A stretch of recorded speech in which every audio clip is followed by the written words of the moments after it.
Ang Senate Secretary na itinaga ni Senator Win Gatchalian ang inaabutan na ng mga liham ng Kamara bilang pagkilala sa kanya bilang leader ng Senado.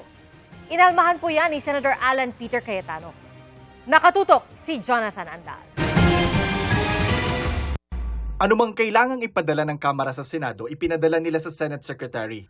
Kanina kay Atty. Renato Bantog na iniabot ng House Prosecution Panel ang manifestation nila na hindi na magkukomento sa tugon ni Vice President Sara Duterte sa articles of impeachment. Si Bantog kasi ang itinalagang Senate Secretary ng paksyon ni Senador Win Gatchalian na siya nang kinikilala ng Kamara na leader ng Senado. Kay Bantog na rin ibinigay ng Kamara ang sulat tungkol sa paghahanda para sa State of the Nation Address ni Pangulong Bongbong Marcos. Pero pinalagan niya ni Senador Alan Peter Cayetano na patuloy na iginigiit na siya pa ang Senate President. Hindi legitimate si Attorney Bantog. Sinabi na rin ng House Prosecution Panel na si Gatchalian ang kinikilala nitong impeachment presiding officer. Ang gate ng kampo ni Cayetano, siya ang Senate President dahil wala pang 13 ang senador na sumusuporta kay Gatchalian. Pero kung yan lang ang batayan para maging presiding officer, nabago na rin yan ayon kay Senador Cheese Escudero. Nitong June 3 kasi, kasabay ng pagbakante ng 12-member quorum ng mga posisyon sa Senado, binago rin nila ang impeachment rules. Kung dati, otomatikong Senate President ang magiging presiding officer, ngayon pwede nang magbotohan sa kung sino magiging presiding officer, maliban kung ang lilitisin ay isang Pangulo. Parang meron na ring blessing in disguise yun. Bakit?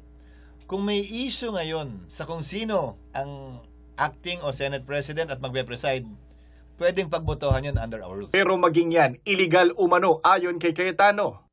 They illegally amended the rules.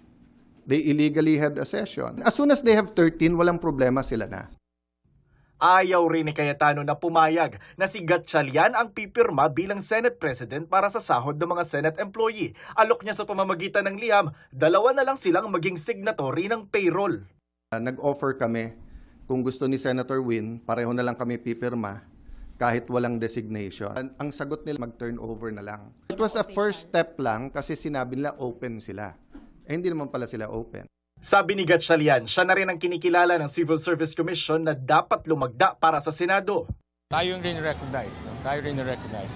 Gamitin ko lang yung union ng Senate at inassure ko sa kanila na yung kanilang salary, sweldo, bonuses, tuloy yan. As far as I'm concerned, nag-usurp ng authority si Senator Win because he's not really the acting president.